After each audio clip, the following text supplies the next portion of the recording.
एक अल्लाह की इबादत करो, उसके अलावा किसी के सामने न झुको, उसके अलावा किसी के सामने रुकू नहीं, किसी के सामने सजदा नहीं, किसी के सामने क़ियाम नहीं, किसी के सामने नज़र नहीं, किसी के सामने नियाज नहीं, किसी के लिए पुकारना नहीं। अल्लाह एक की तौहीद पे रहो। फिर तो याद रखो तमाम तर गुनाह हैं लेकिन शिरक नहीं है तो आप जन्नत जाएंगे। एक मिसाल के ज़रिए जहन में रख लो। देखो रियाजी का एक उसूल है, साइंस हिसाब का एक उसूल है, मैथमेटिक्स का एक उसूल है। आप एक लगा लें पहले और उसको ज़रब लगाते जाएं। 1 × 1 1, 10 × 1 10, 100 × 1 100, 1000 × 1 1000, 10,000 × 1 10,000, lakhs × 1 lakhs, 10 lakhs × 1 10 lakhs, 1 crore × 1 1 crore.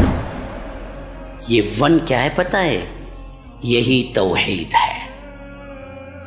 ये तौहीद अगर होगी ना जी, एक नमाज भी आपके 70 नमाजों के बराबर हो जाएगी, एक नफिल भी आपके 70 नफिलों के बराबर हो जाएगी, एक नेकी भी आपको 1 करोड़ नेकियों के बराबर हो जाएगी। लेकिन सामने 1 होना है, तौहीद होना है, तो एक एक अमल बढ़ता चला जाएगा। 1 करोड़ × 1 1 करोड़ हो जाएगा। लेकिन ये तौहीद को नीचे गिरा दें, यहाँ 0 डाल दें, 0 डाल दें, फिर इसके बाद आप मल्टीप्लिकेशन करते जाएं। 0 × 10 0, 0 × 100 0, 0 × 1000 0, 0 × 10,000 0, 0 × lakh 0, 0 × 10 lakh 0, 0 × 10 करोड़ 0। ये 0 ही शिर्क है। अगर आप इधर 0 और इधर 10 करोड़ आप इबादतें भी करें तो वो 0 के 0 ही है। अल्लाह के यहाँ कोई काबिल कबूल नहीं। ये एक तौहीद है तो फिर हर चीज बढ़ती चली जाती है।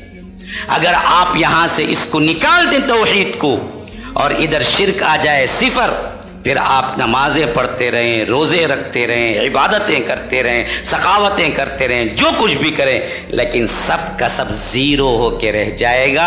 अल्लाह कहेगा कि मेरे पास कोई अमल काबिल कबूल नहीं और इसे उठा के जहन्नम में फेंक दो।